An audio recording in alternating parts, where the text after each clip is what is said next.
तो आज की कहानी है आत्मा होती है कि नहीं। प्रातःकाल का समय था। गुरुकुल में हर दिन की भांति गुरुजी अपने शिष्यों को शिक्षा दे रहे थे। आज का विषय था आत्मा। आत्मा के बारे में बताते हुए गुरुजी ने गीता का यह पाठ बोला, अर्थात आत्मा को न शस्त्र छेद सकते हैं, न अग्नि जला सकती है, न जल उसे गला सकता है और न हवा उसे सुखा सकती है। इस आत्मा का कभी भी विनाश नहीं हो सकता है, यह अविनाशी है। यह सुनकर एक शिष्य को जिज्ञासा हुई। वह बोला, किंतु गुरुदेव, यह कैसे संभव है? यदि आत्मा का अस्तित्व है, वो अविनाशी है, तो भला वो इस नाशवान शरीर में कैसे वास करती है और वो हमें दिखाई क्यों नहीं देती? क्या सचमुच आत्मा होती है?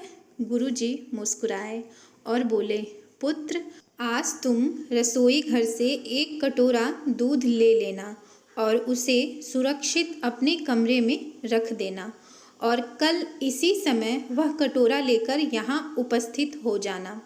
अगले दिन शिष्य कटोरा लेकर उपस्थित हो गया। गुरुजी ने पूछा, क्या दूध आज भी पीने योग्य है? शिष्य बोला, नहीं गुरुजी, यह तो कल रात ही फट गया था, लेकिन इसका मेरे प्रश्न से क्या लेना देना? गुरुजी शिष्य की बात काटते हुए बोले, आज भी तुम रसोई में जाना और एक कटोरा दही ले लेना और कल इसी समय कटोरा लेकर यहाँ उपस्थित हो जाना। अगले दिन शिष्य सही समय पर उपस्थित हो गया। गुरुजी ने पूछा, क्या दही आज भी उपभोग हेतु ठीक है? शिष्य बोला, जी हाँ गुरुजी, ये अभी भी ठीक है। अच्छा ठीक है, कल तुम फिर इसे लेकर यहाँ आना, गुरुजी ने आदेश दिया। अगले दिन जब गुरुजी ने शिष्य से दही के बारे में पूछा तो उसने बताया कि दही में खटास आ चुकी थी और वह कुछ खराब लग रही है। इस पर गुरुजी ने कटोरा एक तरफ रखते हुए कहा, कोई बात नहीं, आज तुम रसोई घर से एक कटोरा घी लेकर जाना और उसे तब लेकर आना जब वो खराब हो जाए। दिन बीतते गए पर घी खराब नहीं हुआ और शिष्य रोज खाली हाथ ही गुरु के समक्ष उपस्थित होता रहा। फिर एक दिन शिष्य से रहा नहीं गया और उसने पूछ ही लिए, गुरुवर, मैंने बहुत दिनों पहले आपसे प्रश्न किया था कि यदि आत्मा का अस्तित्व है, वो अविनाशी है, तो भला वो इस नाशवान शरीर में कैसे वास करती है और वो हमें दिखाई क्यों नहीं देती? क्या सचमुच आत्मा होती है? पर उसका उत्तर देने के बजाय आपने मुझे दूध, दही, घी में उलझा दिया। क्या आपके पास इसका कोई उत्तर नहीं है?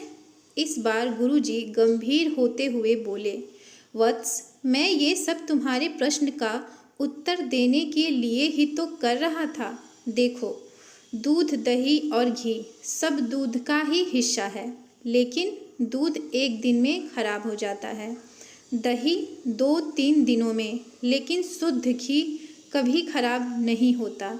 इसी प्रकार आत्मा इस नाशवान शरीर में होते हुए भी ऐसी है कि उसे कभी नष्ट नहीं किया जा सकता। ठीक है गुरुजी, मान लिया कि आत्मा अविनाशी है, लेकिन हमें घी तो दिखती है पर आत्मा नहीं दिखाई देती।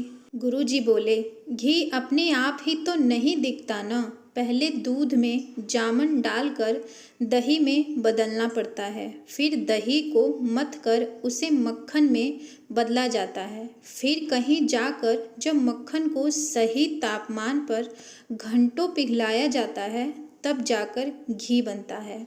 हर इंसान आत्मा का दर्शन यानी आत्मा दर्शन कर सकता है, लेकिन उसके लिए पहले इस दूध रूपी शरीर को भजन रूपी जामन से पवित्र बनाना पड़ता है। उसके बाद कर्म की मथनी से इस शरीर को दीन दुखियों की सेवा में मथना होता है और फिर सालों तक साधना व तपस्या की आंच पर इसे तपाना होता है, तब जाकर आत्मा दर्शन संभव हो पाता है। शिष्य गुरु जी की बात अच्छी तरह से समझ चुका था। आज उसकी जिज्ञासा शांत हो गई थी।